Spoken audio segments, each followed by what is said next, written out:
This conference Sure. will now be recorded. Please go ahead on. What, What's your what, question? what time should I stop speaking? Let's say 1 hour, 15 minutes from now. 1 hour and 15 minutes? Yeah, 1 hour to 1 hour 15 minutes, anywhere between that. Okay. Yeah. Please go ahead, Anthony. Okay. Good morning, everyone. Even though I know I'm speaking to people on the other side of the world, so I don't know what time it is by you, but here it's morning. My name is Anthony.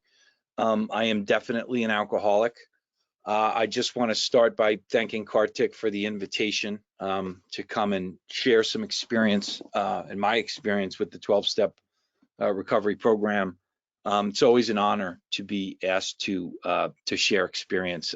When I think about where I was, 5.5 or 6 years ago, it's really an honor that anyone would ask me to go anywhere and do anything. And this is really a wonderful experience to share with people who speak a different language. They're from a different country. It's a really, really powerful experience. And I want to thank you, Kartik. My sobriety date is May 1st of 2016. That's a really important day for me. In some respects, it may be the most important date in my life, because that is the day when God entered into my heart and began to transform me in a way which I've come to really understand as being an absolute miracle. I have a home group that's also very important to me. My home group is the Pathway to Power Big Book Group in Middletown, New Jersey. We meet Thursday nights at 7:30 every week. And if you guys are ever in the States and you're in New Jersey, we'd love to have you come by, and we'd love to see you. My sponsor is Mickey from Denver, Colorado, and I also sponsor a number of guys. I don't know if you want to translate that. Yeah, sure. ఆయన చాలా కృతజ్ఞత చెప్తున్నారండి. Good morning చెప్పారు. గత మనం globe కి అవతల వైపు ఉన్నాం. సో అయినా సరే ఇది చాలా పవర్ఫుల్ ఎక్స్పీరియన్స్. ఒక 5 ఏళ్ళ ముందు నన్ను ఎవడో ఏమి అడుగుండేవాడు కాదు. ఇలాగ అదే ఇలా ఈ రోజు అడగటంకి చాలా కృతజ్ఞతలు చెప్పుకుంటున్నారు మన గ్రూప్ కి. అండ్ ఈ ఎక్స్పీరియన్స్ కోసం ఏంటంటే ఆయన ఈ పవర్ఫుల్ ఎక్స్పీరియన్స్ ని ఆయన అనుభవిస్తున్నారు ప్రస్తుతం. అండ్ ఈయన సొబ్రైటీ డేట్ వచ్చి March, is it March 1st or May 1st? May 1st. Okay, May 1st 2016. 2016లో సోబర్ అయ్యారు. ఈయన స్పాన్సర్ ఉన్నారు ఈయనకి, ఆయన డెన్వర్ లో ఉంటారు. ఈయనకి స్పాన్సీలు కూడా ఉన్నారు, వర్క్ చేస్తూ ఉంటారు స్పాన్సీలతో. ఈయన మరి హోమ్ గ్రూప్ వచ్చి పాత్వే టు పవర్, అంటే హయ్యర్ పవర్ కి దారి home group. Big book group అది ప్రతి థర్స్డే మిడిల్ టౌన్ న్యూ జెర్సీలో కలుస్తారు 7:30కి. మనం ఎప్పుడైనా అమెరికాకు వస్తే కనుక తప్పకుండా విజిట్ చేయమని చెప్తున్నాను. Please go head Anthony. Thank you, Kartik. So, by the time I arrived in Alcoholics Anonymous this time around, I'm one of those people who, I think my first experience with an Alcoholics Anonymous meeting was in 1995. I was just a young man at the time, and I was struggling with multitude of problems. I had alcohol problems, I had drug problems, I had relationship problems, I had sex problems, I had employment problems. I was at that point in my life, I was just really kind of trying to wend my way through this life and find my way through this world. And I was introduced to, a message at the time that who knows, I don't know what it is, whether I wasn't, ready to experience it. I wasn't ready to listen to what people had to say. I don't know, but I wandered around the rooms of Alcoholics Anonymous for some time. The message that they were, kind of conveying to me at that time was, just don't drink between meetings, and just don't drink and make meetings, and just go to 90 meetings in 90 days. And I don't know what it's like in India, but there's a lot of Alcoholics Anonymous. There's a lot of the fellowship here that And listen, those things may work for some people. I'm not going to deny that. I'm not even going to say they're right or they're wrong. But what I will say is I tried those things, and those things just were never sufficient enough to bring about any kind of change in me. Did you want to translate that, Kartik? Sure. ఈయన వచ్చినప్పుడు చాలా problems తో వచ్చారండి. ఏంటంటే మందు problem, drug problem, మానవ సంబంధాల problem, ఉద్యోగం ప్రాబ్లము, రకరకాల ప్రాబ్లములతోటి ఈయన రావటం జరిగింది. ఈయన వచ్చినప్పుడు ఏంటంటే ముఖ్యంగా ఈయనకి అప్పుడులో ఈయన ఉండే ఫెలోషిప్ 90 రోజులు 90 మీటింగ్లకి రండి అని ఎక్కువగా చెప్తూ ఉండేది. కాకపోతే దాని మీద నాకేమీ చెడు అభిప్రాయం లేదు. కొంతమందికి పని చేయొచ్చు అది, కానీ నాకు మటుకు పని చేయలేదు అది. 90 రోజులు 90 మీటింగ్లు. నాకు ఏంటంటే అంటే నేను అది కరెక్టా రాంగా అని కూడా నేను చెప్పను. కాకపోతే నాలో మార్పు రాలేదు. నాలో మార్పు మీటింగులతో రాలేదు అని ఈయన అంటున్నారు. కాకపోతే మీ ఇండియాలో ఎలా ఉంటుందో నాకు తెలియదు, కానీ ఇక్కడ చాలా ఫెలోషిప్ లో చాలా చోట్ల 90 రోజులు 90 మీటింగ్లు అని చెప్తారు. అది తప్పని అనను, కరెక్ట్ అని అనను నేను. కొంతమందికి పని చేస్తుంది, నాకు మటుకు పని చేయలేదు అని చెప్తున్నాను అంటున్నారు. Please go head. Okay, so I just recently started working with a new sponsor, and one thing he said to me, I had my first conversation with the man. He said, Anthony, I'm gonna ask you a question, and I don't want you to bullshit me. I want you to really answer this question as honestly as you can. And he looked at me and he said, tell me where it hurts. I was a little jarred by his question because, I very rarely do you meet someone who just shoots at you straight like that. Because here I was, and I had 5+ years of sobriety, and I was in a lot of pain. I was crying myself to sleep every night, and I knew that I needed some kind of shift, some kind of spiritual shift in my life. And so I proceeded to have an 1.5-hour conversation with this man where I told him precisely where it hurts. But, for the purpose of this meeting and for the purpose of the topic I'm talking about, which is the first step of recovery, I'm going to say this, that ever since I was a small child, right, I always kind of felt like, and maybe you guys can identify with this, I don't know, but I always kind of felt like, my heart was it was broken, and my heart just felt like it was broken all the time, and it didn't, listen, it was broken long before I ever met the beautiful girl, right? It was broken long before I ever hit puberty. I don't know what it was, but for whatever reason, I just couldn't, there was just something, I don't know, there was just something not, I have this one spiritual, teacher today, and he talks about having this empty cage of the ego, right?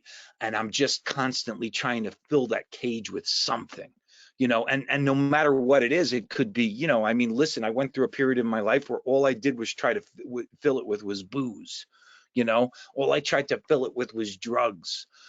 All I tried to fill it with was sex. All I tried to fill it with was money. All I tried to fill it with was success. All I tried to fill it with, shopping, shoes, whatever it is, no matter what I poured on top of this broken heart, I just could never fix it. I couldn't fix it on my own accord. So when my sponsor asked me, to tell me where it hurts, I told him where it hurt. And I told him it hurt deep down inside.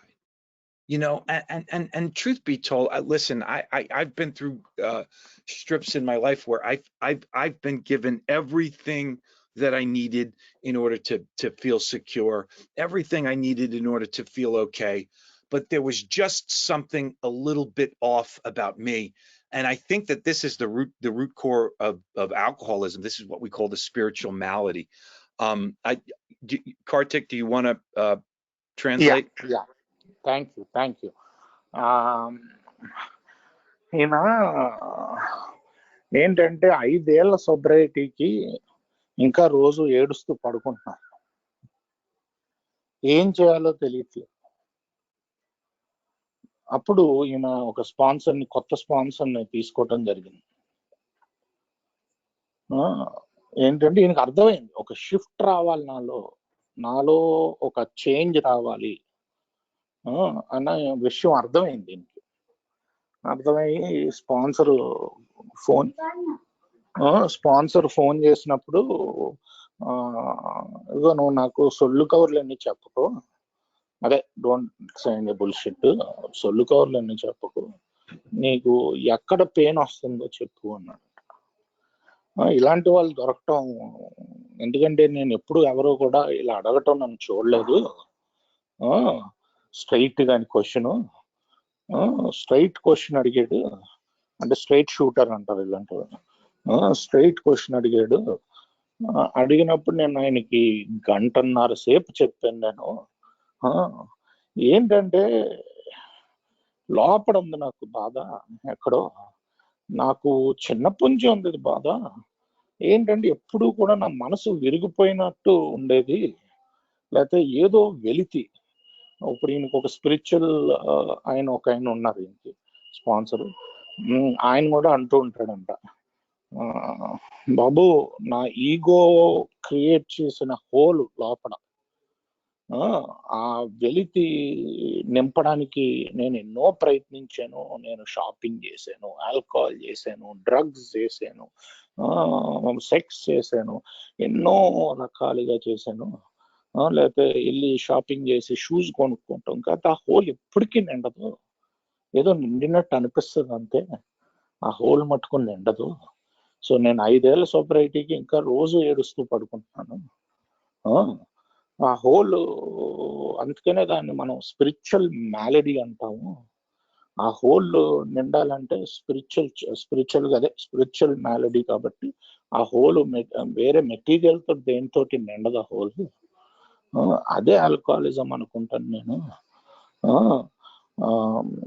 అని అంటున్నారు. Please go head అంట. Okay, thank you, Kartik. So, I'm just going to talk about how I ended up in Alcoholics Anonymous and where I was, and I share this not to play misery poker with anyone, but I share this just to see, I was destitute. I was completely destitute by the time I arrived in Alcoholics Anonymous. I came into I came to and I was in an ICU. And I had no idea how I had arrived there. And I don't know if any of you can actually, identify with something like that. But I know it's been said in Alcoholics Anonymous where people say, I came to, but I came to. I had no idea where I was. I was in an ICU.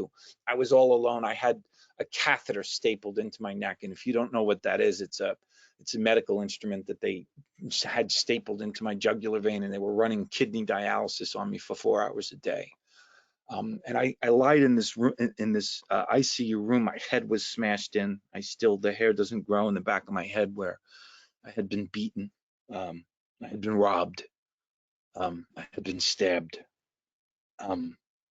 And I was placed in a position where they had me on a list of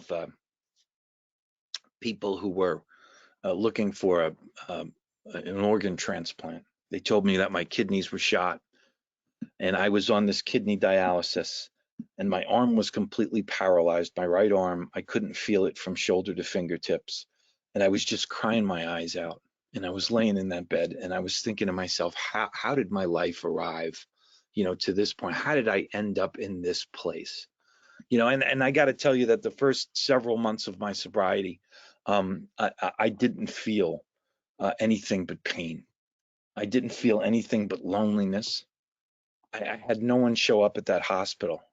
And I want to just stress to you that I was in this hospital, and I was one of these people who they talk about being indigent. And when they say indigent, I know there's a language barrier here. I want to tell you what indigent means. It means I didn't have 2 pennies to rub together. It means I didn't even have a quarter to put into the payphone. It means when I finished at this hospital and they took me off the kidney dialysis and they said that your kidneys will actually heal. They moved me from the ICU and they dumped me in a homeless shelter in Albemarle, North Carolina. And I had no one in my life. My mother and father weren't speaking with me. My brothers had basically just given up on me. All of my friends had just kind of turned on me. And the truth was I was a liar and a thief. And I had been living in a way, I had been living in, you know, a shell of a skin that was anything but I don't even think you could call it human. You know, I was moving from homeless shelter to homeless shelter. And there was a time when I lived on Skid Row. You know, I had to be brought to that kind of that place. You know, I often say this, and I mean it, and I want to, you know, if you've been to that place where you're completely and utterly broken and hopeless, I don't believe that that's a place of weakness. I believe that's actually a place of strength. You know, because you know, anything short of being dropped off on that doorstep, I don't think I would have recovered. And I do consider myself a recovered alcoholic. Kartik, do you want to? Yeah, definitely. Thank you, Anthony. So ఈయన alcoholics కి ఎలా వచ్చాను అని చెప్తున్నారు. అదేదో ఏదో ఒక బాధాకరమైన కథ చెప్పడానికి కాదు, కాకపోతే అసలు కొంతమంది మీలో దీంతో రిలేట్ అవుతారేమో అని చెప్పడానికి. నేను ఐసీయూలో మెలకు వచ్చింది నాకు. ఏంటంటే నేను చాలా మంది ఐ కేమ్ టు అంటారంటే నేను వచ్చాను అని. నేను గ్యారంటీగా నన్ను తీసుకురావాల్సి వచ్చింది ఆల్కహాలిక్స్ అనానిమస్ కి. ఐసీలో మెలకు వచ్చి అక్కడ అప్పుడు నాకు ట్యూబ్ పెడతారు, క్యాథెడ్రల్ అని, అంటే ఇలాగా మెడ మీద పెడతారు అన్నమాట. అది ఎందుకు? డయాలసిస్ కి. ప్రతిరోజు ప్రతి 4 గంటలు డయాలసిస్ జరుగుతూ ఉండేది దీనికి. ఇంకా ఏంటంటే ఈయన పరిస్థితి అప్పటికి ఎవ్వరూ లేరు ఇంటికి. ఒక 2 క్వార్టర్లు అంటే 2 pennies, యాక్చువల్లీ ఒక పైసా అన్నమాట పెన్నీ అంటే. దానికి ఒక పేరు ఉంటది, ఆ పేరు చెప్పారు ఇంగ్లీష్ లో. ఆ 2 పైసలు ఇలాగా కలిపి రుద్దడానికి కూడా డబ్బులు లేని ఆ పేరుతో పిలుస్తారు. అలాగా 2 పైసలు, అమెరికన్ పైసలు కూడా జోబులో లేవు. ఒక క్వార్టర్ అంటే ఒక పావలా కూడా ఫోన్ బూతులు వేసి ఫోన్ చేయడానికి డబ్బులు లేవు నా దగ్గర. కొన్ని రోజులు ఐసీయూలో పెట్టాక నీ కిడ్నీ బాగైపోయింది అని చెప్పి తీసుకెళ్లి హోమ్లెస్, అంటే ఇల్లు లేని వాళ్ళకి ఒక షెల్టర్ లో ఉంటది అక్కడ, ఆ షెల్టర్ లో తీసుకెళ్లి పాడేశారు నన్ను. నాకు మా అమ్మ నాన్న నాతో మాట్లాడట్లేదు, మా అన్నయ్యలు మాట్లాడట్లేదు, ఫ్రెండ్స్ మాట్లాడట్లేదు, ఫ్రెండ్స్ అందరూ వదిలేశారు. ఎందుకంటే నేను ఒక దొంగని, ఒక అబద్ధాల కోరిని. అందుకు నేను ఒక దొంగ, ఒక అబద్ధాలు కోరు. అలాగే నేను నా జీవితాన్ని గడిపాను. అందుకనే అందరూ వదిలేశాను. కాకపోతే ఇంత నిరాశా స్థితి రావడం కూడా ఒక విధంగా చాలా మంచిదే. నేను అలాంటి స్థితికి తీసుకురావాల్సి వచ్చింది. నేను ఏకి రావాలంటే ఆ స్థితికి వస్తే నేను ఏకి వస్తాను. సో ఇంత నిరాశా స్థితికి రావటం కూడా ఒక విధంగా నాకు మంచిదైంది. అదే మోస్ట్ పవర్ఫుల్ ప్లేస్. అలాంటి నిరాశా స్థితి నుంచే మనం పైకి లెగుస్తాం. అదే మోస్ట్ పవర్ఫుల్ ప్లేస్. ఏలో కూడా నేను చాలా నెలలు చాలా ఒంటరిగా భయంతో బతికాను. సో నేను అలాగే అక్కడ స్కిడ్ రో అని ఉంటుంది, అంటే ఇంకా ఓన్లీ తాగుతూ ఉంటారు, లేకపోతే మెంటల్ వాళ్ళు ఉంటారు, లేకపోతే ఆ వీధి అంతా అలా ఉంటది అనమాట. దాన్ని స్కిడ్ రో అంటారు. అంటే వీధంతా తాగి పేవ్మెంట్ల మీద పడిపోయి, డ్రగ్స్ తీసుకుని పడిపోయి మెంటల్ వాళ్ళు ఇలాగా ఇంకా అక్కడే ఉంటారు ఆ వీధిలో పేవ్మెంట్ల మీద. అలాంటి స్కిడ్ రోలో కూడా ఉన్నాను నేను. అక్కడి నుంచి నేను ఆల్కహాలిక్స్ అనానిమస్ కి వచ్చాను అని చెప్తున్నారు. Please go head. Okay, thank you, Kartik. So, I'm at this homeless shelter, and I put a call through to the one guy that I just want to say this because I've learned a lot of different things from sponsors over the years. I've learned a lot of things about, the 12 steps, and I've learned a lot of things about the basic text of Alcoholics Anonymous. And I've, learned a lot of little spiritual lessons over the years. But this guy, Tom Olson, who I owe my life to this man. He was my sponsor, and he was my sponsor for 10 years, and he saw me in and out. He saw me through some of the best of times, and he saw me through some of the worst of times. And in the end, he was the only person that would pick up the phone for me. But I learned something from this sponsor that superseded anything I ever learned about the 12 steps. It superseded anything I ever learned about the process of the 12 steps. He taught me something, and he taught it to me in a way where he carried it to me. And he gave me a powerful experience with unconditional love, because no matter where I was, and whether I called him from a payphone and I was homeless on the street, or I called him from a detox, or I called him from a county jail, or I called him from an ICU, or I called him from a homeless shelter. I called him from all these places, and no matter where I called him from, he would pick up the phone and he would listen to me, and he would listen to my bullshit. Truth be told, I called him from this homeless shelter, and he picked up the phone, and I went on and on and on about stuff that was like insane. I look, from the position I'm sitting in today, looking back, the things I was talking about were completely insane. I was going on and on about all the people that had screwed me, all the people that had walked down on me, all the people that had, just left me in a position of being abandoned. Man, I went on and on about my mother and father, and how what horrible parents they were. They didn't give me what I needed. They didn't give me what all the other kids had. I went on and on and on about this ex-girlfriend, this ex-fiance of mine. And I said, brother, I hate her. She left me. She abandoned me. As a looking back thing, and sitting in the position where I am today, and having this spiritual experience, and going through this spiritual shift in my life, I look at that now and I say, any woman who, if I had like a sister, or I had a friend, or I had, any woman in my life where she would come to me and say, hey, I'm in love with this man, and I'm engaged to marry this man, and he just can't stop putting a needle in his vein. I would tell her in good conscience, I would tell her, to turn away, just turn around and walk away from this guy, and never, ever, consider him again. And that's exactly what she had done. And I was so broken over this. Did you want to, Yeah. So sorry, I interrupted you. So ఈయన ఏంటంటే చాలా మంది స్పాన్సర్లు ఉన్నారు. నేను 10 ఏళ్ళ లోపలికి వచ్చాను. లోపలికి కాకపోతే ఈ 10 ఏళ్ళు మటుకు ఒక స్పాన్సర్ ఉండేవాడు నాకు. ఈ స్టెప్స్ కంట ఏంటంటే స్టెప్స్ పైన ఇంకంటే ఎన్నిట్లకంట నన్ను ఎప్పుడు కూడా ఎన్నిట్లకంట పైన, అంటే స్టెప్స్ కానీ వీటికంట కూడా పైన, కానీ ఎన్నిట్లకంట పైన ఒకటి నేర్పించాడు ఆయన నాకు. అది ఆయన చేసి నేర్పించాడు. నేను ఎప్పుడు ఫోన్ చేసినా, ఎక్కడి నుంచి ఫోన్ చేసినా, నేను వీధుల నుంచి చేసేవాడిని, ఇల్లు లేకుండా చేసేవాడిని, ఐసీయూల నుంచి చేసేవాడిని.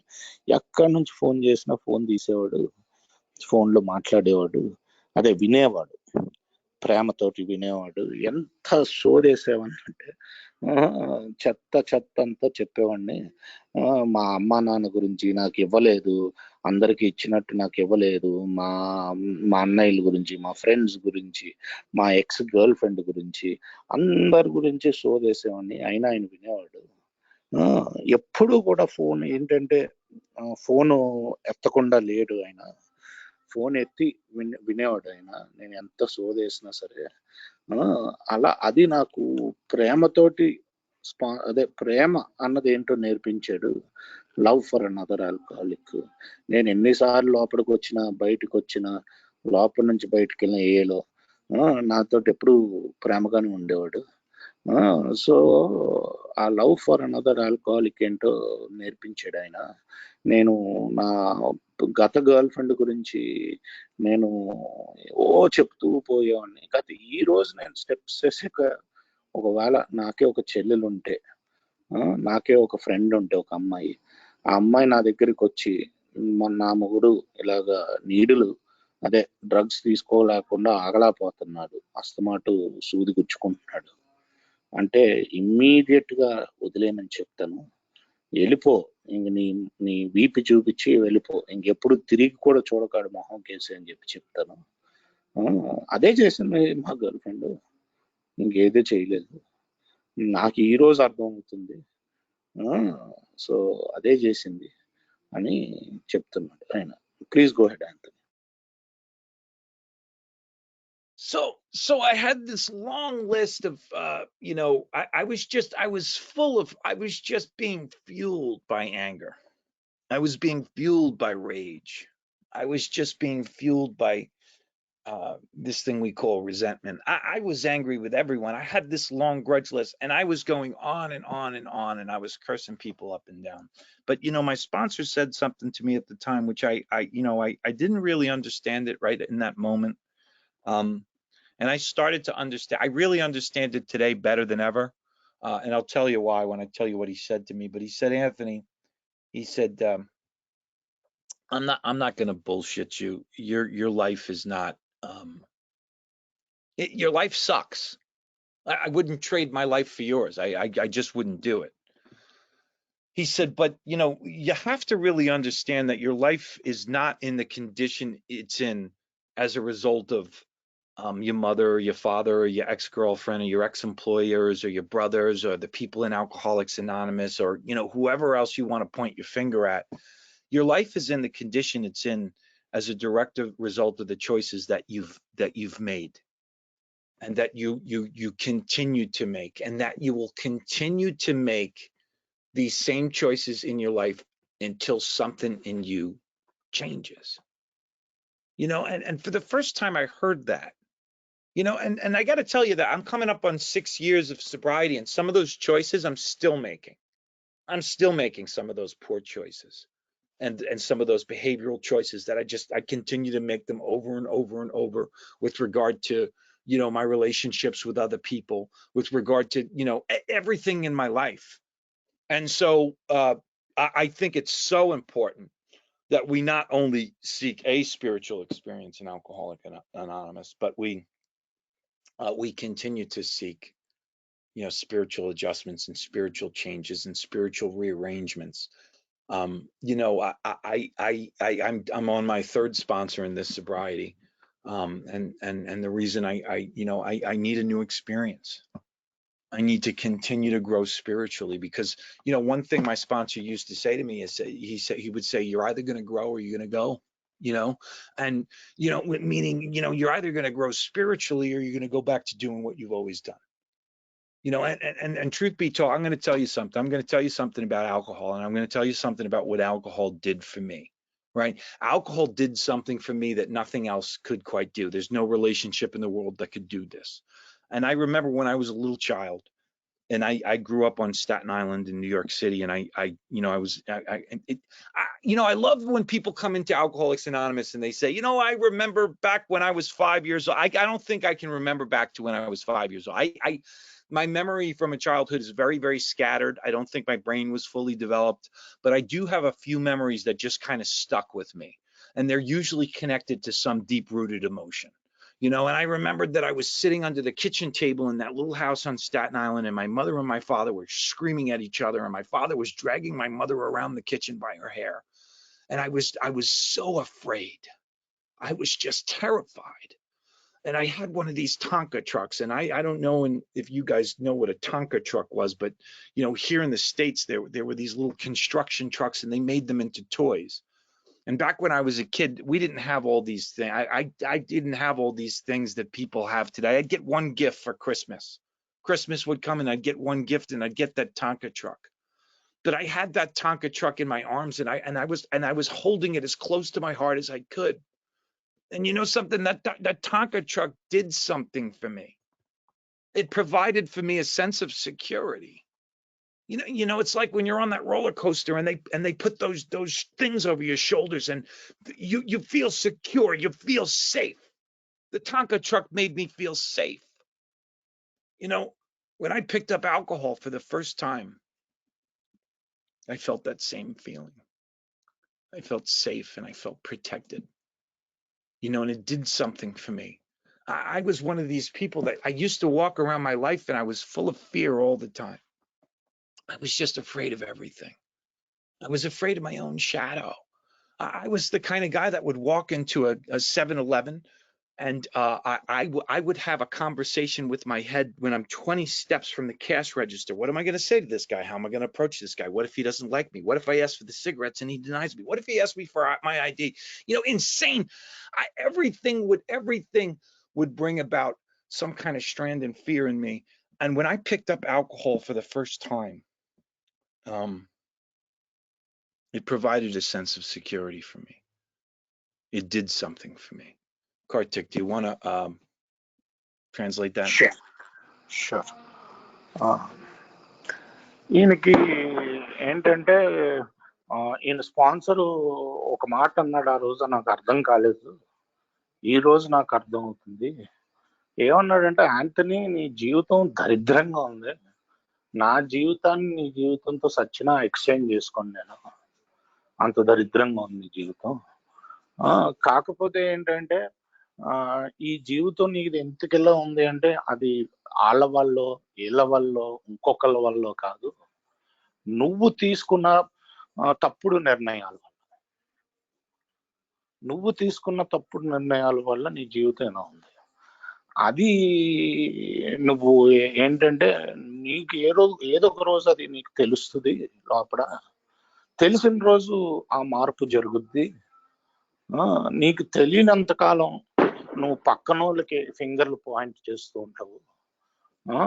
ఏ వల్ల, లేకపోతే ఏలో మెంబర్ల వల్ల, లేకపోతే అక్కడ వాళ్ళ వల్ల, ఇక్కడ వాళ్ళ వల్ల కాదు, నువ్వు తీసుకున్న నిర్ణయాల వల్ల నీ జీవితం ఎలా ఉంది అని చెప్పారంట. ఆ రోజు నాకు అర్థం కాలేదు, కానీ ఈ రోజు అర్థం అవుతుంది. ఆ తప్పుడు నిర్ణయాలు ఇంకా నేను అప్పుడప్పుడు తీసుకుంటూ ఉంటాను.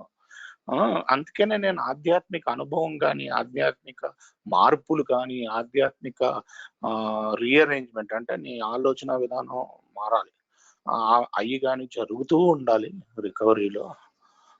ఎందుకంటే నేను ఈ రోజుకి ఆ తప్పుడు నిర్ణయాలు తీసుకుంటాను నేను అని అంటున్నారు.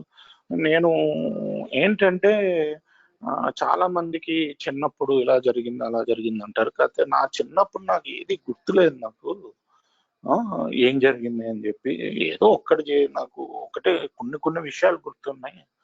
ఆ విషయంలో మా నాన్నగారు మా అమ్మని కొట్టేస్తూ జుట్టు పట్టుకుని ఈడ్చుకుంటూ ఇల్లంతా లాగుతున్నారు. లాగుతున్నప్పుడు నాకు చాలా భయం వేసింది. ఏంటంటే నా దగ్గర ఒక ట్రక్, బొమ్మ ట్రక్ ఉండేది. అది మామూలుగా కన్స్ట్రక్షన్ ట్రక్, కన్స్ట్రక్షన్ లో వాడే ట్రక్. ఆ ట్రక్ ని నేను గట్టిగా హద్దుకుని కూర్చున్నాను. నాకు మిగతా పిల్లల్లాగా ఓ గిఫ్ట్లు ఉండేవి కాదు. ఈ రోజుల్లో పిల్లల్లాగా సంవత్సరానికి ఒక గిఫ్ట్, అది కూడా క్రిస్మస్ కి. ఆ ప్రతి క్రిస్మస్ కి అదే ట్రక్ నాకు gift.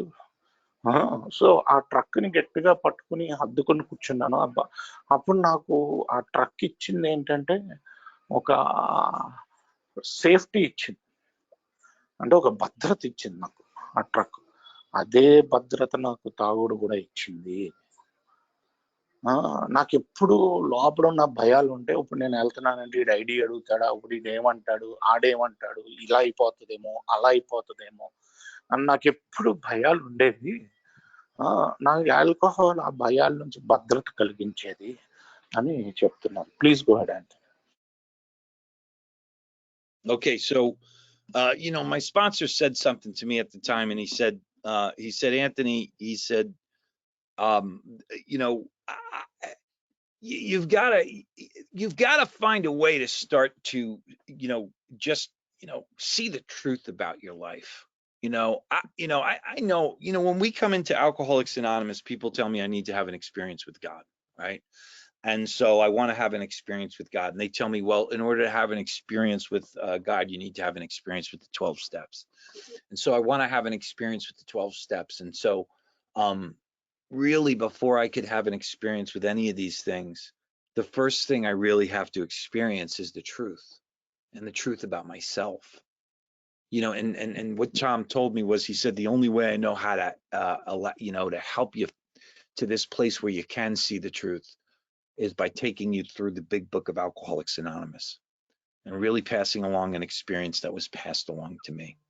But he said something to me that, I think it's really important, and I'm going to say it for if there's anyone on this meeting, or if there's anyone who's hearing this who's had a similar experience to me, where we've come in and out of Alcoholics Anonymous, and we've had experiences with relapses, because look, the book says that rarely have we seen a person fail who's thoroughly followed our path. It doesn't say never. It never said never, right? I used to hear in Alcoholics Anonymous meetings, someone would raise their hand and say, man, the original manuscript said, never have we seen a person fail. I have a copy of the original manuscript. It's not true. It always said rarely. And the reason I think it says rarely is, there are people who come in and they have some experience with the 12 steps, and alcoholism is it's a really strong foe. I often think of my alcoholism being, like an 800-pound silverback gorilla that's always on my back. This mental obsession bends the truth. It warps our minds. And so he said, for a guy like you who's been in and out of Alcoholics Anonymous, and you've actually had some experience with some of these things, and the truth was, I had some experience with the 12 steps. I had some experience with sponsorship and working with others. I had some experience with making amends. And what he said to me was, he said, Anthony, you're going to have a new experience with the truth, with the 12 steps, and with God. And, that's difficult for a guy like you, because I was the guy that I knew everything about AA. I'd come in and someone would ask me to come in and share something on the second step, and I'd go in and I'd drop 15 minutes on a power greater than ourselves and the willingness to believe. And people would be lining up to thank me after the meeting. Hey, you sounded great. You dropped such a spirit bomb, but the truth was, I'd disappear and I'd go missing. And 4 or 5 days, where's Anthony C? I have no idea. Maybe he's out smoking crack somewhere, is what one of the old timers would say. And the truth was, I was a fraud, and I desperately needed to have a new experience with the 12 steps. And my sponsor said, I'm going to teach you a prayer. And he said, I want you to write it in the front page of your big book, and I want you to recite it every day. I want you to say it multiple times. And it was something called the set aside prayer. And it went something like this: God, please set aside everything I think I know about myself. God, please set aside everything I think I know about this disease, alcoholism. God, please set aside everything I think I know about my recovery, the 12 steps, the meetings, the sponsorship, and most especially, everything I think I know about you, God, that I might have an open mind and a desperately, desperately needed new experience with you and with all your children, Lord. Please help me see the truth. And he said, say that every day, and we're going to start to go through these 12 steps. And the first step, and when Kartik kind of reached out to me last night, he said, well, think of a topic, and it was just off the top of my head. And listen, if I'm going to come into an AA meeting and share with there's potentially newcomers, why not talk about the first step of recovery, right? There's a reason the first step is almost 60 pages in our book. In fact, arguably the first 60 pages, the first 62 pages or 63 pages, right, in addition to the doctor's opinion and the preface and the forewords and all of that, is devoted to basically selling us on 3 pertinent ideas. A, that we're alcoholic, right? A, that we're alcoholic, and that there's, let me just open up to the page, because I'm not a great quoter. But it basically says that the first, 60 pages of this book have been designed to sell us 3 pertinent ideas. A, that I am drunk or sober, alcoholic, and I cannot manage my own life. And I really have to ask myself the question, is that true? B, that probably no human power can relieve me of this alcoholism. And C, that God can and will. And until I'm sold on those 3 ideas, the rest of the book is meaningless.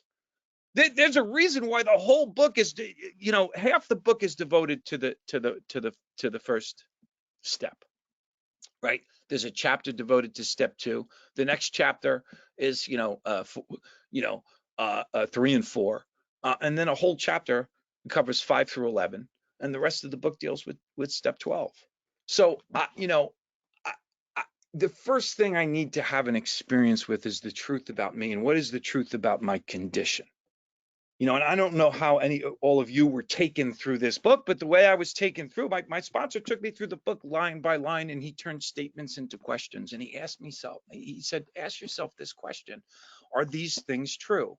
Now, the first thing I just want to kind of pull out is from the doctor's opinion, which it's a beautiful chapter. The doctor, William D. Silkworth, it's funny, I work with a bunch of people who are, I'm sorry, Kartik, did you want to? Yeah. Just before you go to the chapter. Okay, thank you, Anthony.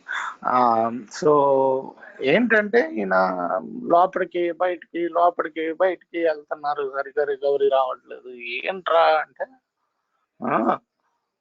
వీళ్ళ sponsor అన్నాడంట, నీకు సరే steps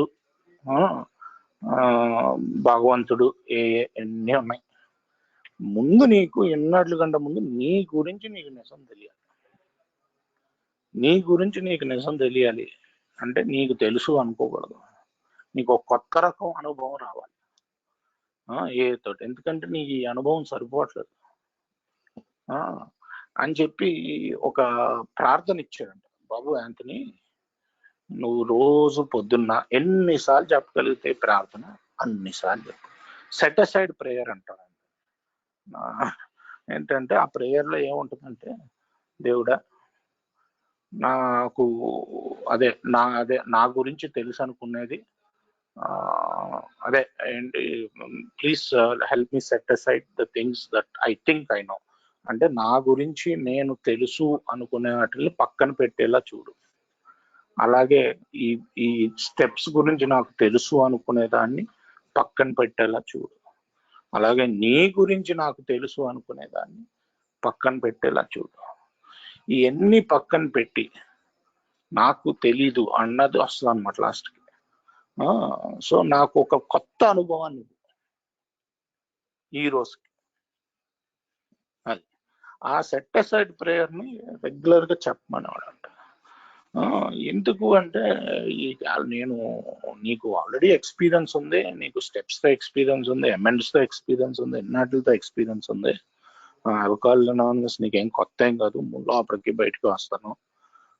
ఒకవేళ ఎవరైనా నీకు topic ఇచ్చి share చేయమంటే stage ఎక్కేసి శుభ్రంగా 15 నిమిషాలు మాట్లాడేస్తే స్టేజ్ దగ్గర అందరూ కంగ్రాచులేషన్స్ చెప్పి గొప్పగా చెప్పారండి, ఇదండి అదండి అన్నవారంట. మళ్ళీ 5 రోజులు కనిపించేవారు. ఏడి యాంథనీ అంటే, ఏమో ఎక్కడైనా క్రాక్ కాలుస్తున్నాడు అనేవారంట ఓల్డ్ టైమర్స్. సో ఈ అనుభవం నీకు సరిపోవట్లేదు, నీకు దేవుడితో కొత్త అనుభవం పెంచుకోవాలి. నువ్వు ముందు ఎన్నాళ్ళ కంటే ముందు నీ గురించి నీకు నిజం తెలియాలి, అదే స్టెప్ 1. నీ గురించి నీకు నిజం తెలియాలి అంటే అదేంటి అంటే, మన పుస్తకంలో 5వ చాప్టర్లో rarely have we seen a person fail who has thoroughly followed our path అని ఉంటుంది. దాన్ని కొంతమంది చెప్తారు రేర్లీ కాదు నెవర్ అని, ఫస్ట్ మ్యానుస్క్రిప్ట్ లో అదే ఉందని. అది అబద్ధం అండి. నా దగ్గర ఫస్ట్ మ్యానుస్క్రిప్ట్ ఉంది, రేర్లీ అనే ఉంటుంది. ఎందుకంటే కొంతమందికి రాదు తొందరగా, కొంతమందికి రాదంతే. అది రావాలి అంటే ఒక కొత్త రకం అనుభవం రావాలి. నాకు తెలుసు అనుకోకూడదు. నాకు తెలుసు అనుకుంటే ఇంకా కొత్త రకం అనుభవం ఎలా వస్తుంది? ఓపెన్ మైండ్ అంటేనే అది నాకు తెలీదు అనుకోవటం. సో ఓపెన్ మైండ్ కావాలి నాకు. ఓపెన్ మైండ్ ఉండటం అంటే మామూలుగా అర్థం, నాకు తెలీదు, ఇది చెప్పాడు ప్రయత్నిద్దాం అని ఓపెన్ మైండ్ తోటి చేయటం. సో అలాగా నాకు కొత్త రకం అనుభవం కావాలి నాకు. ఎందుకు బుక్లో 60 పేజీలు ఉత్తి స్టెప్ 1కే ఇచ్చాడు. నేను అడిగినప్పుడంట ఆయన ఆలోచించాడంట. నేనే మామూలుగా మా గ్రూప్ ఏం చేస్తుందంటే వాళ్ళకే టాపిక్ చాయిస్ ఇచ్చేస్తుంది. మీరు ఏది కావాలో అది చూస్ చేసుకోండి అని చెప్పి. బిగ్ బుక్ నుంచి కానీ 12 by 12 ఏదన్నా రికవరీకైనా సర్వీస్కైనా సంబంధించి మీ టాపిక్ మీరు చూస్ చేసుకోండి అని చెప్తాం మేము మామూలుగా. సో అలా చెప్పినప్పుడు ఈయన స్టెప్ 1 అని చెప్తారు నాకు. ఎందుకంటే ఇది మోస్ట్ ఇంపార్టెంట్. నా గురించి నాకు తెలిస్తేనే అప్పుడు నేను మిగతా స్టెప్పులు పనిచేస్తాయి, లేకపోతే వేస్ట్ మిగతాది. ఎందుకంటే 4 నుంచి మొత్తం ఒక చాప్టర్లో అదే 2కి ఒక చాప్టర్, 3 నుంచి 3 నుంచి 11 దాకా ఒక చాప్టర్, 12వ దాని తర్వాత చాప్టర్లు 12వ సోపానం. సో ఎన్నిటికంటే ఎక్కువ బిగ్ బుక్ లో ఫస్ట్ స్టెప్ గురించి ఇచ్చాడు. ఎందుకు ఇచ్చాడు అంటే ఆ 3 పర్టినెంట్ ఐడియాలని వస్తాయండి. ఇంగ్లీష్ లో పర్టినెంట్ ఐడియాలని ఉంటాయి, తెలుగులో నాకు కరెక్ట్ గా తెలియదు. ఏంటంటే బాబు, నేను ఒక తాగుబోతుని, నేను నా జీవితం సక్రమంగా నడుపుకోలేను. 2, ఏ మానవ శక్తి కూడా నన్ను బాగు చేయలేదు. 3, దేవుడు ఒక్కడే చేయగలుగుతాడు, అది కూడా ఆయన ఆశ్రయిస్తాడు. ఆ 3 ఆటల కోసం 60 పేజీలు రాశాడు. ఆ 3 ఆటలకి నేను అది ఒప్పుకోవాలి, నన్ను నేను అడగాలి ఇది కరెక్టా అని. నన్ను నేను ప్రశ్నించుకోవాలి. మిమ్మల్ని ఎలా తీసుకెళ్తారో తెలియదు కానీ ఇండియాలో ఇక్కడ స్పాన్సర్లు లైన్ బై లైన్ చదివి నా స్పాన్సర్ పుస్తకంలో ఇది నీకు నిజమా అని ఒక ప్రశ్నలా మార్చేవాడు. అలా తీసుకెళ్తారు ఇక్కడ. సో నేను లోపల ప్రశ్నలు ఒప్పుకునేలా ఉండాలి. నాకు తెలుసు అనుకుంటే కనుక నాకు కొత్త అనుభవం రాదు అని చెప్తున్నా. సో ఇప్పుడు డాక్టర్ ఒపీనియన్ మీద మాట్లాడబోతున్నారండి ఆయన, డాక్టర్ గారు ఒపీనియన్ చాప్టర్ మీద. Please go head, Anthony. Okay, thank you, Kartik. I don't know exactly where I was, but I'm going to talk about the first step experience from my first step experience. You are a doctor's opinion. Okay, so here it is, right? I'm going to talk about my first step experience from here on out, and I got to remember one thing. When I speak to people about these things, it's really easy to get caught up in the intellectualism of the first step, because there's a lot of self-knowledge involved, and we go through and we become kind of enlightened, right? All of a sudden I have this plethora of information in front of me, and I start to understand things in a deep and meaningful way. But this whole process from the beginning to end, we can't lose sight of the fact that this is a spiritual experience. It's not an intellectual experience. And I think where it becomes spiritual for me is when it goes from my head, and it pierces into my heart, and it starts to become a part of me almost on like a cellular level. It starts to become a part of my skin, my pores, and it starts to come out my fingertips. It becomes as much a part of me as anything else. So I'm going to open the book to the doctor's opinion, and we're on page XXVIII, and it says, we believe in so suggested a few years ago that the action of alcohol, the effect that alcohol has on these chronic alcoholics, it says, and that word chronic kind of just rings a bell for me, because if we really, let me just continue the sentence here. We believe in so suggested a few years ago that the action of alcohol on these chronic alcoholics is a manifestation of an allergy. And I really have to understand that there is something different about me in a physical sense. There's something different about my physical makeup than anyone else. Now, when I first come into Alcoholics Anonymous, I know I have a lot of problems, and I'm broken in a way that I can't stop crying myself to sleep. I have all kinds of problems. I have alcohol problems. I have drug problems. I have sex problems, man. Listen, I got to tell you, how I know I have alcoholism. I 2 years sober, I'm driving around on a road over here called the Garden State Parkway, and I get pulled over by this this something we call a state trooper. And the guy pulls me over for speeding, and I'm going way above the speed limit, and he writes me a ticket. Now most normal people would take a ticket as a summons to court. Most normal people would take that summons to court, and they would either go online and pay the ticket, or they'd go to court and they'd talk to a prosecutor and try to deal with the ticket. But what does Anthony C. do? Anthony C. takes that ticket and he shoves it underneath the seat in his car, and he says to himself, you know what? I'm just going to shove that under the seat, and I'm going to forget about it, and hopefully it'll go away. And it did go away, and it went away for a little while, and it went away for a good long while. And I don't know, 6 or 7 or 8 months later, I get pulled over again on the same road by the same kind of guy. And he informs me that I have a warrant out for my arrest, and I start getting all indignant, and I'm yelling and I'm screaming and I'm saying, I'm 2.5, I'm almost 3 years sober. How dare you do this to me? And and then all of a sudden I'm like, wait, I remember, oh my God, there's that ticket and it's under my seat. And I want to tell you that, throughout my life, that's been, these are the choices that I've always made. These are the choices that I continue to make. Because I tell you, when I was 8 years old, I was sexually abused, and I had a level of I had an event that happened that was a level of trauma in my life. It was a capital T. And you know what I did with it? I did the same thing I did with that speeding ticket. I stuck it under the rug. I didn't talk to anyone about it.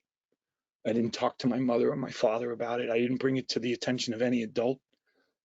I didn't talk to a therapist about it. In fact, I didn't even talk to a sponsor about it for years and years and years and years. And I brought it into every single relationship I ever had. And I dragged people through the mud. And so this condition, I don't know why I went on that tangent, but this condition that we have, it's a chronic condition. And when they say chronic, I think what they mean is that alcoholism will never, ever, ever, ever, ever go away. It's just not going to change. It's a part of my makeup. It's my design. And when we talk about this phenomenon of craving, I think what we're talking about is this, right? We're talking about when I put alcohol in me, something different happens. Something happens that doesn't happen in the normal individual, which is I want more. And I want more. And this craving is insatiable. I used to think I've had a kind of a deeper, on the file. If you turn to page 1, it says these men were not drinking to escape; they were drinking to overcome a craving beyond their mental control. And my understanding of this craving is that it doesn't just happen when I put the alcohol in me. It actually begins before I put the alcohol in me. It actually begins before I put the drug of choice in the system. I have a phenomenon of craving. I have a craving for more. And you know what? That craving doesn't stop. It doesn't begin and end with alcohol. If you're a real alcoholic the way I am, I got to treat sex differently than other people treat it. I got to treat love differently than the way other people treat it. I got to treat money differently than the way other people treat it, because I have this insatiable craving for more. And it's never going to change. It's just never going to change. And so the first little piece of truth that I just, I really got to just, I really just got to, I'm either going to surrender to one of two things. I'm either going to surrender to this disease, and when I surrender to the disease, it never ends up good. Or I'm going to surrender to God. And I'm going to really give my life, my will and my life over to the, listen, I'm working with a new sponsor now, and we really took some time to really, really digest this kind of stuff. I don't know what it means to you, but I could walk around Alcoholics Anonymous for years and years and years and be sponsoring guys and be speaking in AA meetings. And there are still areas of my life that I'm just incapable. I'm just incapable of giving those things over to him. I'll give the alcohol over to you, Lord. Take it. I'll give the drug problem over to you, Lord, take it. But I just can't seem to give that sex and love area. And I just can't seem to give all those desires that I have for that career and that financial success. I just can't give that. I'm going to still meddle with that kind of stuff. And I don't think that's a third step problem when we're incapable of really giving it all. You know, I think what we have is we have a first step problem. I'm not convinced deep down that I'm alcoholic and that I have the need for God. Kartik, do you want to? Yeah yeah so ఏంటంటే నా చెప్పేది first step లో doctor గారి opinion లో మామూలు మనుషులకి మనకి తేడా చెప్తారన్నమాట. అంటే మామూలు మనుషులు ఏంటంటే ఫిజికల్ ఎలర్జీ ఉంది మనకి అని చెప్తారు. క్రానిక్ ఆల్కహాలిక్స్ కి ఫిజికల్ ఎలర్జీ అంటే మనం ఫిజికల్లీ కూడా మనం తేడా మనుషులు. మామూలు వాళ్ళు ఆలోచించు, ఈయనకి ఒక హైవే మీద ఒక స్పీడింగ్ టికెట్ వచ్చింది. స్పీడింగ్ టికెట్ వస్తే మామూలు వాళ్ళు ఏం చేస్తారు, అది ఆన్లైన్ వెళ్తారు, దాన్ని చక్కగా కట్టుకుంటారు, కోర్టుకి పిలిస్తే కోర్టుకి వెళ్తారు. ఈయన ఏం చేసాడు, సీట్ కింద పెడతాడు. సీట్ కింద పెట్టేసి ఇంక ఇది దీని గురించి మర్చిపోదాం అని నిర్ణయించుకుంటాడు మనసులో. మర్చిపోతే అది వెళ్ళిపోతుంది కొన్ని రోజులు. ఏంటంటే ప్రాబ్లమ్స్ పక్కన పెట్టేస్తే అవి వెళ్ళిపోతాయి అనుకుంటాం. అలాగా ప్రాబ్లం పక్కన పెట్టేస్తే అది వెళ్ళిపోద్ది కూడా కొన్ని రోజులు. వెళ్ళిపోయింది, ఈయనకు ఒక 8 నెలలు వెళ్ళిపోయింది. 8 నెలల తర్వాత మళ్ళీ పోలీస్ ఆయన వస్తాడు. మళ్ళీ పోలీస్ ఆయన వచ్చినప్పుడు ఏమవుతుంది, మళ్ళీ టికెట్ ఇస్తే, బాబు నీకోసం అరెస్ట్ వారెంట్ ఉంది బాబు అంటే, నువ్వు ఎంత ధైర్యం, నువ్వు నాకు టికెట్ ఇస్తావా, నేను 2.5 ఏళ్ళు సోబరు, ఇది అది అన్నాక అప్పుడు ఈయనకు గుర్తొచ్చింది, ఓహో ఆ టికెట్ సీట్ కింద పెట్టేసి మర్చిపోయింది కదా. సో నేను ఇన్కేపబుల్ ఈ విషయాలకి. ఎందుకు ఇన్కేపబుల్ అంటే నేను ఫిజికల్లీ డిఫరెంట్. సో అలాగే ఏంటంటే ఇది అదే చాప్టర్ లో ఇంకొక లైన్ ఏముంటదంటే, నేను ఆ ఫినామినా మామూలుగా ఏదో అవసరమై అంటే ఏదో సరదాగా తాగటం మనం చెయ్యం. ఆ ఫినామినాన్ ఆఫ్ క్రేవింగ్ తట్టుకోలేక తాగుతాం. ఆ ఫినామినాన్ క్రేవింగ్ అన్నదే మనం నోట్లో చొక్కేసుకోక ముందు ఎప్పుడో మొదలవుద్ది. అదొక ప్రాసెస్, అది ఎప్పుడో మొదలవుద్ది. చొక్కో డ్రగ్ వేసుకోక ముందు ఎప్పుడో మొదలైపోయి ఉంటుంది. సో నాకు ఏంటంటే దాన్ని నేను ఫైట్ చేయలేను. ఆల్కహాల్ అంటే ఈరోజు నాకు 800 పౌండ్ గొరిల్లా నా వెనకాల ఈమె కొడుతూ ఉంటది. ఆల్కహాలిజం అన్నది ఎప్పటికీ నా నుంచి పోదు. అది నాలో ఎప్పటికీ ఉంటది. సో ఆ ఆల్కహాలిజం అన్న జబ్బు వల్లే నాకు ఆ క్రేవింగ్ వస్తుంది. ఆ క్రేవింగ్ గురించి నేను తాగుతాను కదా. క్రేవింగ్ రాకముందు ఇంకా ఎప్పుడో నాకు అది స్టార్ట్ అవుతుంది. ఆ క్రేవింగ్ ఆ డ్రింక్ తీసుకోకముందే ఎప్పుడో స్టార్ట్ అయిపోతుంది. నాకు తెలియని కూడా తెలియదు అనమాట అది స్టార్ట్ అవుతున్నట్టు. సో ఇది చాలా పవర్ఫుల్ డిసీజ్ అని చెప్తున్నారు. ఇంకేమన్నా మధ్యలో ట్రాన్స్లేట్ చేయకపోయినా అంటే క్షమించాలి. Please go head. Okay, thank you, Kartik. If you guys have your books there and you want to just turn to page 24, I'm just going to read this little paragraph that's in italics, and then I'm going to talk for a little bit about the second part of this, the mental part of this disease, because I have to also understand that there's just something different about me physically. But so when I first come into Alcoholics Anonymous, I talk to a sponsor and he tells me that, I have an illness that's different than other illnesses. It infects basically all areas of my existence. It affects me spiritually, it affects me mentally, and it affects me physically, and it infests all those areas of my life. And so body, mind, and spirit.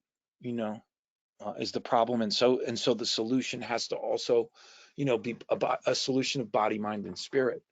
And so on page 24, it says this: the fact is that most alcoholics, for reasons yet obscure, meaning we don't know the reason why, that we've lost the power of choice in drink, that our so-called willpower becomes practically non-existent. It says we are unable at certain times to bring into our consciousness with sufficient force the memory of suffering and humiliation of even a week or a month ago, or without defense against the first drink.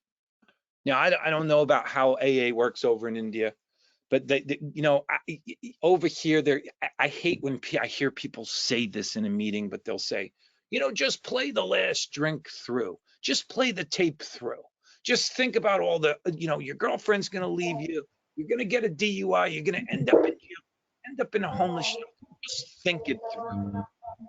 And to be honest with you, someone's unmuted there.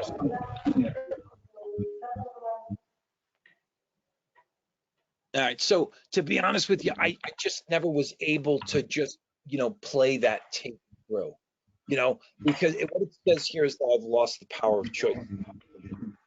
We really have to talk about this, what mental obsession. Give me 1 second, Anthony. Krupakar రావు గారు కొంచెం మీ mic mute చేసుకోండి sir. Krupakar రావు గారు, thank you. Okay. Thank you, Kurt. So let me also translate so that you can go ahead. So ఇందాక ఇంకొక విషయం కూడా చెప్పారండి, మర్చిపోయి నేను ట్రాన్స్లేట్ చేయటం. ఏంటంటే కొన్ని నేను ఇవ్వలేను దేవుడికి, ఇంకా ఇవ్వలేను. నేను ఏంటంటే ఫైనాన్షియల్ సక్సెస్ కావాలనుకోవటం, లస్ట్ కావాలనుకోవటం, తాగుడు ఇచ్చేస్తాను, లేకపోతే నా డ్రగ్స్ ఇచ్చేస్తాను, వేరే ఏమన్నా ఇచ్చేస్తాను. అయితే నా ఫైనాన్షియల్ సక్సెస్ కోసం నేను ఏంటంటే ఇవ్వడానికి ఇంకా సిద్ధంగా ఉన్నాం. ఇంకా ఎన్నో ఏళ్ళు నేను ఎన్నో మీటింగ్లు చేసినా సిద్ధంగా ఉండకపోవచ్చు, సిద్ధంగా ఉండను అంటున్నారు. సో ఎందుకు ఇది ఏంటంటే ఎన్ని మీటింగ్లు, ఎన్ని స్పీకర్ మీటింగ్లు, లేకపోతే ఎన్ని చోట్ల మాట్లాడినా ఈ సిద్ధత నాకు రాదు కొన్ని చేయడానికి. ఎందుకంటే చాలా మంది అది థర్డ్ స్టెప్ ప్రాబ్లం అనుకుంటారు. కాకపోతే థర్డ్ స్టెప్ కాదు, అది ఫస్ట్ స్టెప్ ప్రాబ్లం. అది నన్ను నేను ఇంకా అంగీకరించలేదు. నేను మామూలు వ్యక్తిని కాదు, నేను ఒక త్రాగుబోతుని, నేను ఫిజికల్ గా మెంటల్ గా వేరు. సో నేను ఇవ్వాల్సి వస్తుంది అన్న విషయం నేను అంగీకరించలేను. సో నేను ఫస్ట్ స్టెప్ లో వీక్ గా ఉన్నాను.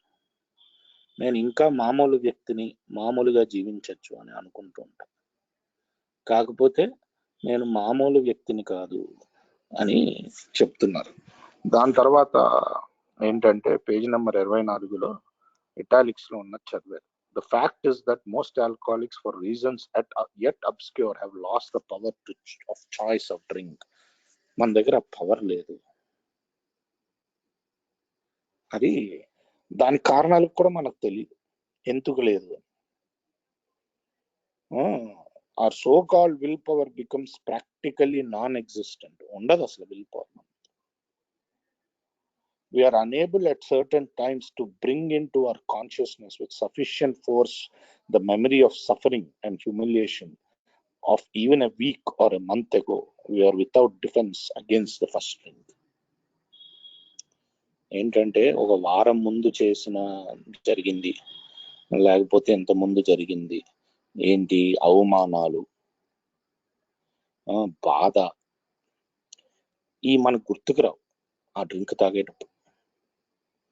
అవి గుర్తు తెచ్చుకోవాలన్నా మనం తెచ్చుకోలేం, మన దగ్గర డిఫెన్స్ లేదు.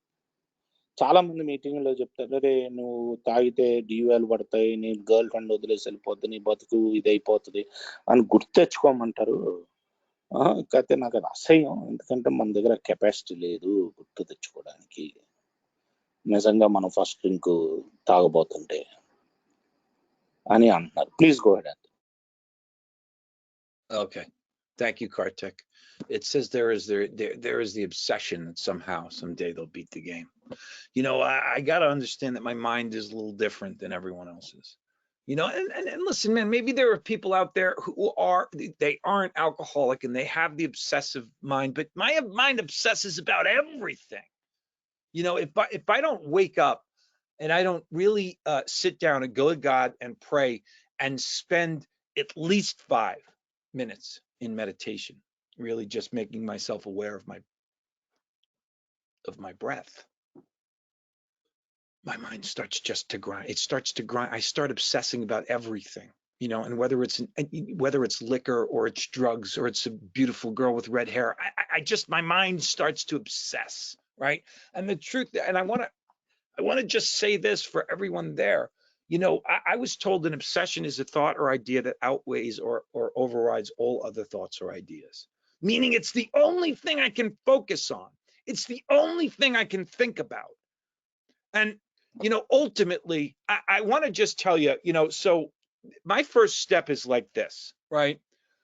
My first step, the powerlessness of this thing, it's not that, listen, man, I understand when I pick up alcohol and I put it in my body, I lack the ability to control the amount that I take, but I always do eventually stop. I always stop drinking. And whether it be because I enter a treatment center or I enter a detox or I get locked up in county jail or I'm just at a homeless shelter, I'm out of fucking money, I'm out of fucking everything, and I just can't go on, and I'm able to just put the red light on and stop.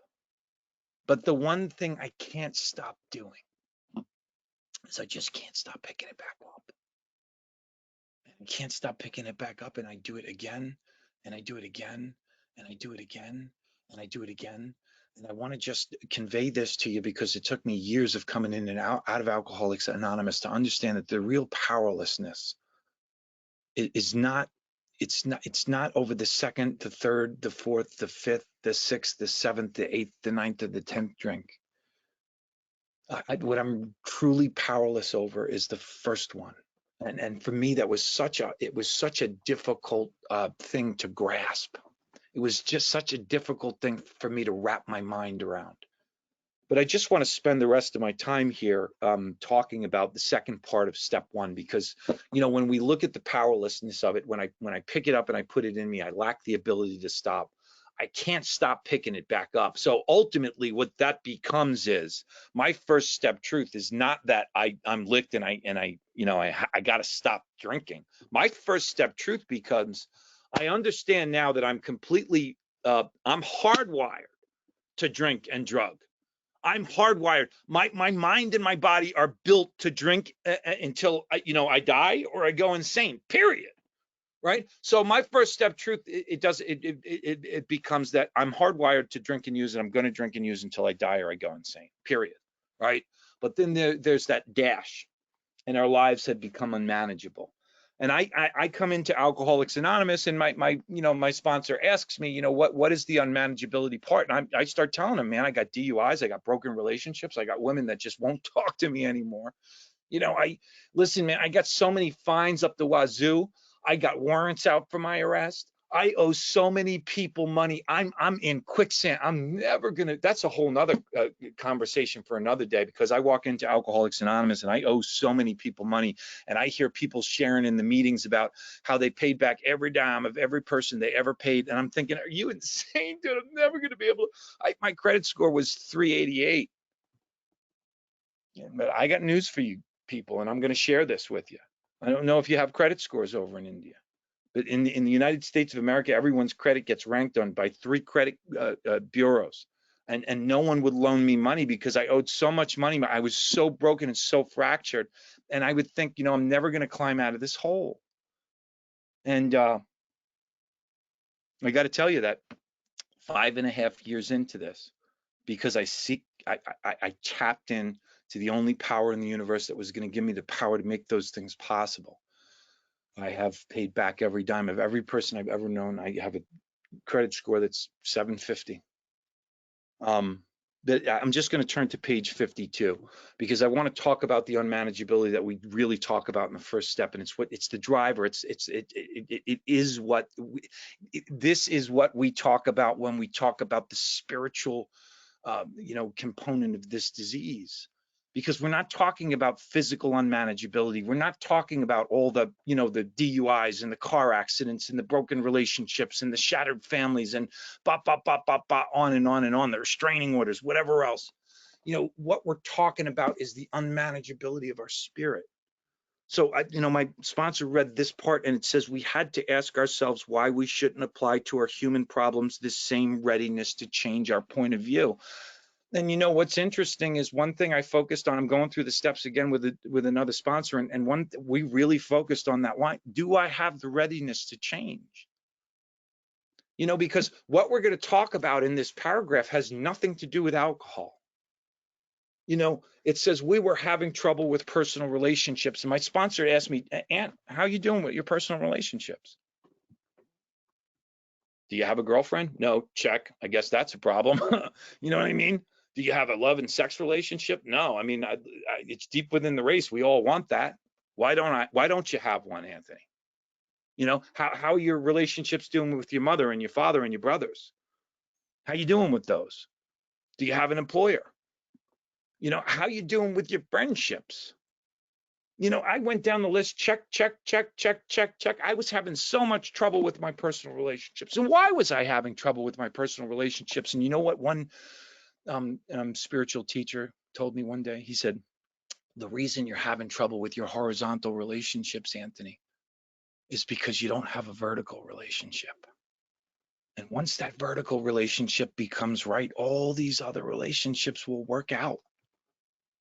He said, can you control your emotional natures? Now, I don't know about you guys, but I'm the kind of guy, man, I told you earlier in this meeting, I told you that there was something different about me. My heart was broken all the time. And I would be the guy, I would either come home and I would throw an ashtray across the room at you and miss your head by 6 inches and make a hole in the wall. Or I'd be the guy that's just driving around in his car and he turns the radio on and he hears that 80s love song and he's just crying his eyes out. He doesn't know why. And on a bad day, I could be both of those guys. I cannot control my emotional natures and I don't know why. It says, are you a prey to misery and depression? Now, I don't know about you guys, but I've been spending some time on YouTube, and I've been watching all these videos of animal attacks and predator animals, and I've been watching all these videos recently about lionesses in Africa and how they hunt their prey. But when the lion takes down the water buffalo, it has no defense. That water buffalo gets attacked by 6 lions. It takes down that buffalo and it rips it apart. And so if I'm a prey to misery and depression, I can't defend myself against this. How do you guys feel when you go home at night and you close the blinds and you're just with yourself and there's no one else? Are you happy, joyous, and free? Or are you getting hunted by misery? And you're so depressed that you just want to put a gun in your mouth and pull the trigger. And I just don't understand why no one loves Anthony C. This was my life. It says this, can you make a living? I don't know what you guys, I don't know how you feel about this, but, my sponsor said, I said, dude, I pay my bills. And he said, Anthony, it's not about paying your bills. He said, do you get up in the morning and say, fuck yeah, I'm going to tackle this day.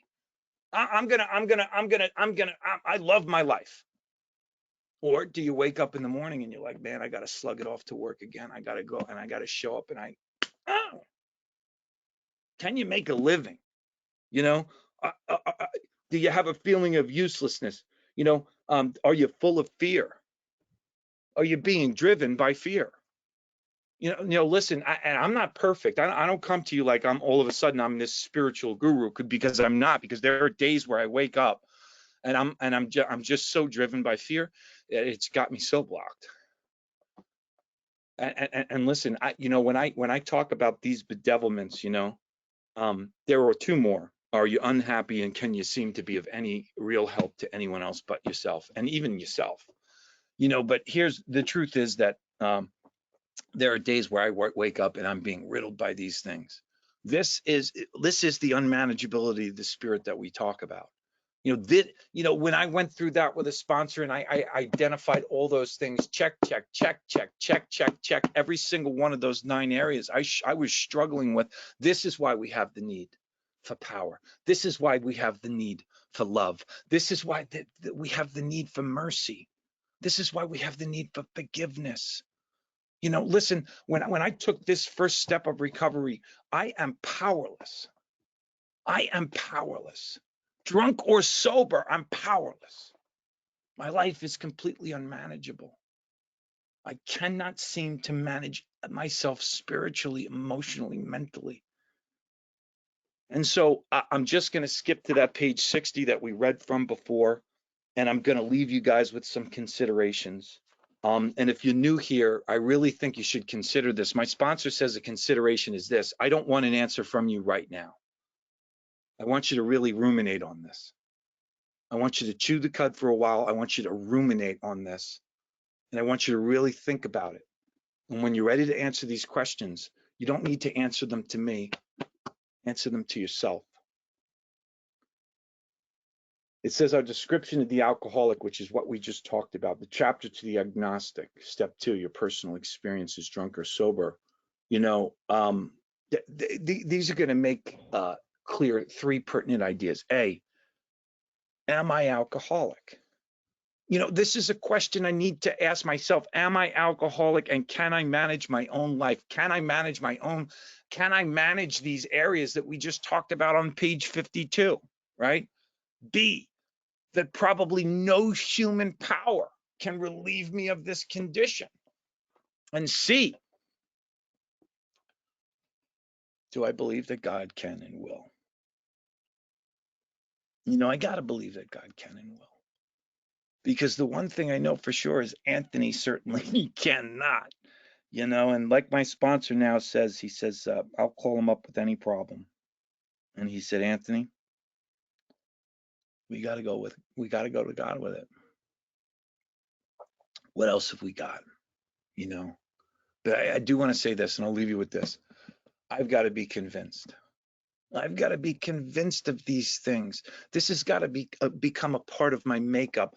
You know, a first step experience is simply this. I can take anyone through the first step. I could talk about the physical nature of the disease. I could talk about the mental nature of the disease. I could talk about the broken spirit until I'm blue in the face.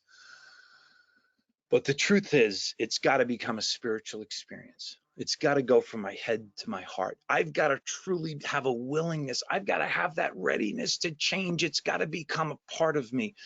Bill Wilson said in his story, he said, you know, upon a foundation of complete willingness, I can get sober. Upon a foundation of complete willingness, I could build what I saw in Ebby Thatcher. You know, I've had an experience with the truth. I've had an experience with the 12 steps, and I've had an experience with God. And I just want to continue to seek those things. Kartik, I want to thank you for having me. I think I'm going to just turn the meeting over to you. I guess you're going to just take it from here, right? Thank you. So ఈయన ఏంటంటే ఇప్పుడు దాకా మన పవర్లెస్నెస్ గురించి మాట్లాడాం. పవర్లెస్నెస్ అంటే నేను 1వ డ్రింక్ తాగాక 3వ డ్రింక్ తాగుతానా, 4వ డ్రింక్ తాగుతానా, 5వ డ్రింక్ పవర్లెస్, 6వ డ్రింక్ పవర్లెస్ కాదు. నేను ఆ మొదటి డ్రింక్కి పవర్లెస్. ఆ మొదటి డ్రింక్కి వెళ్లకుండా నేను ఉండలేను. నేను ఏంటంటే మళ్ళీ ఆపుతాను. ఆపినా ఎందుకంటే రెడ్ లైట్ పడుద్ది, నాకు రిహాబ్లో పెడతాను, లేకపోతే జైల్లో పడతాను, లేకపోతే వేరే చోట ఎక్కడైనా పడతాను. మొత్తానికి ఆపటం అయితే జరుగుద్ది. ఆపినా నేను మళ్ళీ మొదలు పెట్టకుండా ఉండలేను. అది నా పవర్లెస్నెస్. ఎందుకు అంటే నా లైఫ్ అన్మేనేజబుల్. ఆ అన్మేనేజబిలిటీ భాగానికి పేజ్ నెంబర్ 52 ఇంగ్లీష్ పుస్తకంలో 2వ పారాగ్రాఫ్లో, అదే 3వ పారాగ్రాఫ్ అనుకొచ్చింది, దాంట్లో ఉంది. ఏంటంటే we had to ask ourselves why we shouldn't apply to our human problems the same readiness to change our point of view.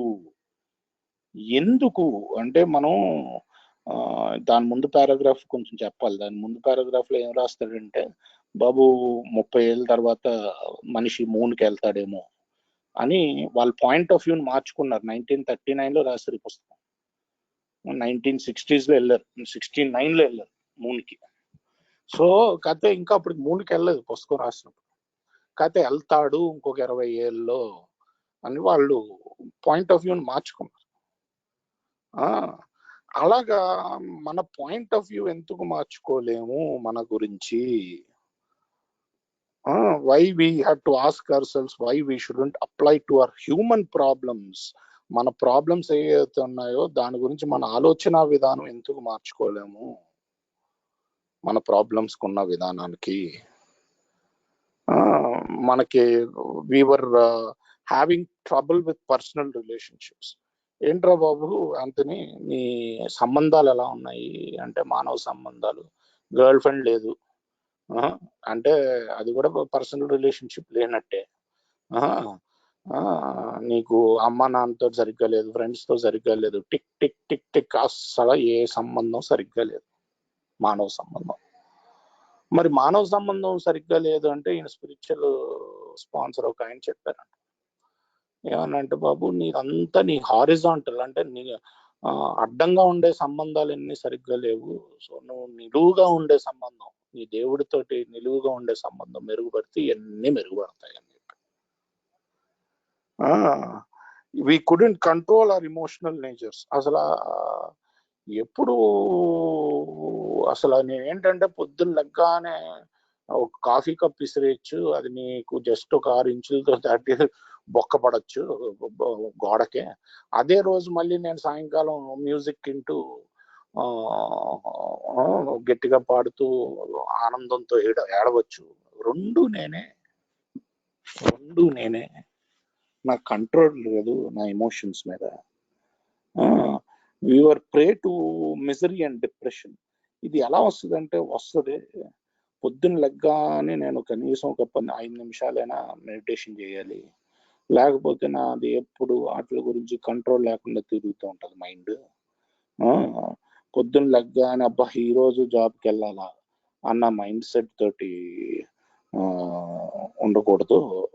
అలా అని చెప్పి నేనేమి స్పిరిచువల్ గురువు అయిపోయింది చెప్పట్లేదు, ఇంకా కొన్ని రోజులు అప్పుడప్పుడు అలా అనిపిస్తుంది. కాకపోతే పొద్దున్న లెగ్గానే ఏంటంటే ఇంకా ఈ రోజు జాబ్కి వెళ్ళాలా, ఈ రోజు ఇది చెయ్యాలా, లేకపోతే ఈ రోజు ఆ పని చెయ్యాలా అని భావనలో నేను ఉండకూడదు. We couldn't make a living. ఈయన క్రెడిట్ స్కోర్ చాలా తక్కువ ఉండిందండి. సో ఏంటంటే ఈయన క్రెడిట్ స్కోరు ఎంత తక్కువ ఉన్నా 5 ఏళ్లలో మళ్ళీ ఇప్పుడు చాలా మంచి క్రెడిట్ స్కోర్కి వచ్చారు. అంటే లోన్లు ఇవ్వడానికి అక్కడ క్రెడిట్ స్కోర్ అంటారు. 3 ఏళ్లలో మళ్ళీ మంచి క్రెడిట్ స్కోర్కి వచ్చి 5 ఏళ్లలో మళ్ళీ మంచి క్రెడిట్ స్కోర్ వచ్చారు. లివింగ్ అంటే అది కూడా కాదు, నీ బిల్స్ అన్ని కట్టేశానని చెప్పాను నేను స్పాన్సర్కి. బాబు లివింగ్ అంటే అది కాదు. లివింగ్ అంటే నువ్వు సంతోషంగా ఆనందంగా ఉన్నావా, ఈ ఎమోషనల్స్ అటు ఇటు కదలకుండా. We had a feeling of uselessness. నేను ఎందుకు పనికిరాను. We were full of fear, we were unhappy, we couldn't seem to be real help to other people అని ఉంది. అంటే ఇదంతా నా అన్మేనేజబిలిటీ బాబు. అన్మేనేజబిలిటీ అంటే నాకు పడిన టికెట్లు లేకపోతే నేను చేసిన ఫిజికల్ తప్పులు కాదు. అన్మేనేజబిలిటీ అంతా లోపల ఉంటుంది. అది నా అన్మేనేజబిలిటీ. మీకు ముఖ్యంగా ముగించడానికి ముందు పేజ్ నెంబర్ 60లోకి వెళ్ళి అక్కడ 3 పర్టినెంట్ ఐడియాస్ చెప్పారు. ఇది నేను పూర్తిగా కన్విన్స్ అవ్వాలి. ఏమనంటే that your alcoholic could not manage our life. నేను తాగుబోతుని, నేను నా జీవితం నేను సక్రమంగా నడుపుకోలేను. No human power could have relieved our alcoholism. Anthony అన్నవాడు నడపలేడు జీవితాన్ని. That God could and would if ever so. దేవుడు చేయగలుగుతాడు.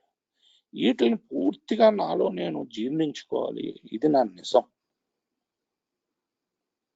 నేను మామూలు మనిషిని కాదు, ఇదంతా అన్మేనేజబిలిటీ ఉన్నది అన్నది నిజం. అండ్ నేను మారడానికి సిద్ధంగా ఉండాలి. ఎంతో విల్లింగ్నెస్ కావాలి, ఎంతో ఒప్పుదల కావాలి. బిల్డబ్ల్యూ అదే అంటాడు. ఏంటంటాడంటే ఫస్ట్ నువ్వు తాగుడాపడానికి ఎంతో ఒప్పుదల కావాలి, తాగుడు నుంచి దూరంగా ఉండడానికి. దాని తర్వాత నీ జీవితంలో ఎన్నో మార్చుకోవడానికి ఎంతో ఒప్పుదల కావాలి నీకు. అప్పుడు నువ్వు రికవరీ అవుతుంది నీకు అని చెప్పి. అలాగా ఏంటంటే ఈ ప్రోగ్రాములో మొదటి సోపానం గురించి మాట్లాడి నా సెలవు తీసుకుంటున్నారు. Thank you Anthony. Thanks a lot. We can probably extend the meeting for 10 minutes for question and answers. Is that okay with you?